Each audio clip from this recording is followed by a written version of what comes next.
मध्य प्रदेश की मोहन सरकार ने महिला सशक्तिकरण में एक और बड़ा कदम बढ़ाते हुए सरकारी नौकरी में 35% आरक्षण देने का फैसला किया है। सीएम डॉक्टर मोहन यादव की इस घोषणा ने न सिर्फ प्रदेश की बेटियों में खुशी है, बल्कि छात्राओं ने इसे सरकार का ऐतिहासिक कदम बताया है। प्रदेश सरकार की बहन बेटियों को बड़ी सौगात, सरकारी नौकरी में 35% आरक्षण का ऐलान। प्रदेश सरकार का महिला सशक्तिकरण की दिशा में बड़ा फैसला। प्रदेश भर की बेटियां हुई खुश, बोली थैंक यू मुख्यमंत्री जी। मध्य प्रदेश की मोहन सरकार महिला सशक्तिकरण की दिशा में निरंतर आगे बढ़ रही है। महिलाओं को आत्मनिर्भर बनाने के लिए प्रदेश में कई कल्याणकारी योजनाएं चलाई जा रही है। लाली लक्ष्मी, लाली बहन योजना के साथ अब प्रदेश सरकार ने महिलाओं, बेटियों और बहनों को आगे बढ़ाने और उनके विकास के लिए बड़ा फैसला लिया है। सरकारी नौकरी में 33% आरक्षण को बढ़ाकर अब 35% करने का फैसला लिया है, जिसमें एमपीपीएससी और मध्य प्रदेश कर्मचारी चयन आयोग की परीक्षाओं में फायदा मिलेगा। कैबिनेट बैठक में हुए इस फैसले को लेकर प्रदेश भर की महिलाएं, बहन बेटियों में खुशी का माहौल है। खबर मध्य प्रदेश, छत्तीसगढ़ और अपना चैनल के सहयोगी सचिन यादव ने उज्जैन में प्रधानमंत्री कॉलेज ऑफ एक्सीलेंस शासकीय माधव महाविद्यालय की छात्राओं से चर्चा की, तो उन्होंने प्रदेश सरकार के इस कदम को उत्कृष्ट बताते हुए कहा कि 35% आरक्षण के फैसले से न सिर्फ वह बल्कि उनके परिवार में भी खुशी का माहौल है। अभी कल ही न्यूज आई, उससे मतलब मेरे पूरे परिवार में हर्ष का माहौल था, क्योंकि आजकल लड़कियों के लिए काफी दिक्कत होती है हर माहौल में। मतलब बहुत नीचे से उनको ऊपर उठना पड़ता है, हर चीज में उनको मेहनत का सामना करना पड़ता है। तो ये 35% आरक्षण एक बहुत ही उत्कृष्ट कदम है सरकार का, और उसके लिए मैं मुख्यमंत्री जी का बहुत बहुत आभार, धन्यवाद प्रकट करना चाहती हूँ। मैं उज्जैन मतलब इसमें माधव सांस्कृतिक कॉलेज में BCom किया है। अब मैं MSW कर रही हूँ। इसके बाद मैं अभी MPPSC की और UPSC की तैयारी कर रही हूँ, जिसमें मुझे अच्छा मिलेगा कि उसमें आरक्षण 33% था और अब उसमें 35% हो गया। तो काफी लड़कियों को अभी बढ़ावा मिल रहा है कि बहुत सारी चीजों में कि लड़के आगे बढ़ सके, खुद काबिलियत पे अपनी जॉब खुद कर सके। सर, हमारे मुख्यमंत्री जी काफी अच्छा वो कर रहे हैं, क्योंकि वो उज्जैन में अभी वो माधव कॉलेज से इसको प्रधानमंत्री एक्सीलेंस कॉलेज बना दिया गया है। सर, मेरा नाम शीतल पाटीदार है। ये जो आरक्षण है, ये सब महिलाओं को आगे बढ़ने के लिए एक अच्छा मौका है, जिससे महिलाएं आगे जाकर रोजगार को प्राप्त करेगी और आत्मनिर्भर बनेगी। ये हमारे देश के लिए बहुत अच्छी गर्व की बात है कि इन्होंने आरक्षण को और थोड़ा बढ़ाया है, जिससे महिला अपना योगदान अच्छे से दे सकेगी। हाँ सर, मैं भी MPPSC की प्रिपरेशन कर रही हूँ, तो सर बहुत अच्छा मौका है कि हमें एक कॉन्फिडेंस आएगा कि चलो हमें और मौका मिलेगा कि हम भी उसमें पार्टिसिपेट कर सकते हैं।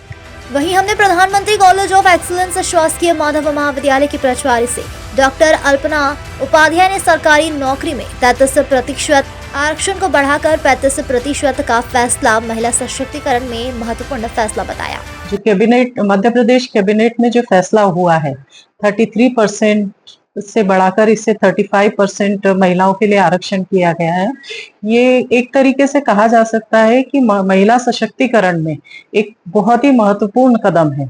हम नारी शक्ति की जो बात करते हैं, वो जब कदम से कदम मिला के सारे ही क्षेत्रों में, हम समाज के सारे ही क्षेत्र को कवर करेगी, तो आप सोच सकते हैं कि जो परिवर्तन के युग में हम किस किस्म की जो नए आने वाली जनरेशन में हमारी जो अपेक्षाएं हैं, उस अपेक्षाओं को पूर्ण करने में हमें बहुत सहायता मिलेगी।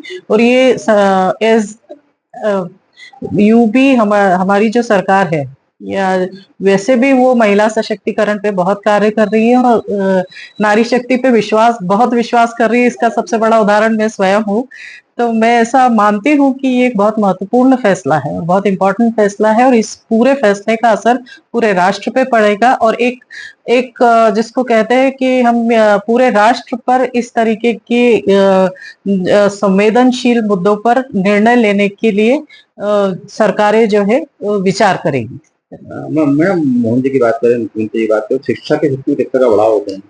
मोहन जी की बात करें तो शिक्षा के क्षेत्र में एक वो क्रांति पुरुष की तरह कार्य कर रहे हैं कि सबसे बड़ी इम्पोर्टेंट चीज उनके साथ ये बहुत, मैं तो व्यक्तिगत रूप से भी जानती हूँ कि अगर उनको ये सही लगता है कि ये एक शिक्षा के लिए सबसे महत्वपूर्ण है बच्चों के लिए और उस तबके के बच्चों के लिए जो दूर दराज के कोने पे है, जिस तक सब सुविधाएं और वास्तविकताएं पहुंचना मुश्किल है, उन बच्चों के लिए अगर कोई भी योजना होती है तो वे कभी पीछे कदम नहीं उठाते। और दूसरी बात यह है कि जो उसका सबसे महत्वपूर्ण उदाहरण आप देख ही सकते हैं कि नई एजुकेशन पॉलिसी हमारे प्रदेश ने सबसे पहले लागू ही नहीं की, अपितु उसको सफलतापूर्वक लागू करके आज हम इतने साल तक आ गए हैं। प्रधानमंत्री कॉलेज ऑफ एक्सीलेंस का निर्णय, स्वशासी महाविद्यालयों का निर्णय, नई एजुकेशन पॉलिसीज लाना, स्किल डेवलपमेंट के कोर्सेज लाना, एविएशन के कोर्सेज यहाँ पर लाना, सरकारी कॉलेजेस में फाइन आर्ट्स, ललित कलाएं के कोर्सेज लाना, ये हमारे माननीय मुख्यमंत्री जी की ही इच्छा शक्ति है। मैं राजनीतिक इच्छा शक्ति की बजाय ये बोलूंगी कि उनकी शिक्षा के प्रति रुचि की जो इच्छा शक्ति है, उसी इच्छा शक्ति का ये परिणाम है। आज हम माधव महाविद्यालय में बैठे हैं, आप देखेंगे कि हमारे पास में पहले हम सिर्फ आर्ट्स एंड कॉमर्स पढ़ाते थे, आज arts, commerce, science, fine arts, agriculture, aviation सारे ही कोर्सेज हमारे महाविद्यालय में है। ये उन्हीं की कल्पनाओं का आप कह सकते हैं कि एक जागृत स्वरूप है। ये आप तो हमारी संख्या से कर लीजिए, 3,500-3,000 की संख्या हो गई थी एक बार, आज हम 7,500 है। हमारा वेटिंग जाता है, मेरे यहाँ BFM में जो है 30 में से 30 सीट फुल जाती है, कुछ बच्चों को हमने वापस भेजा।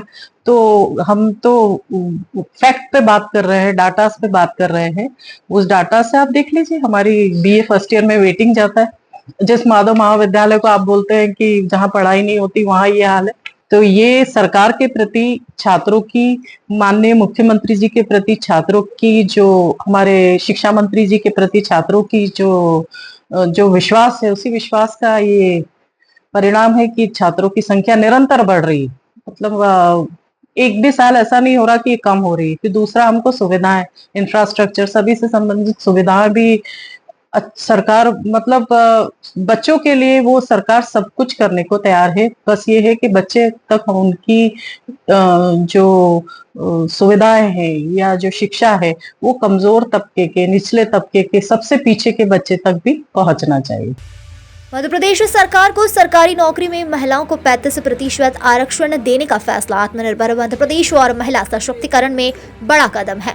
प्रदेश सरकार के इस फैसले के बाद प्रदेश की बेटियों में खुशी का माहौल है और वह अपने सपनों को साकार करने में जुट गई है। उज्जैन से सचिन यादव की रिपोर्ट।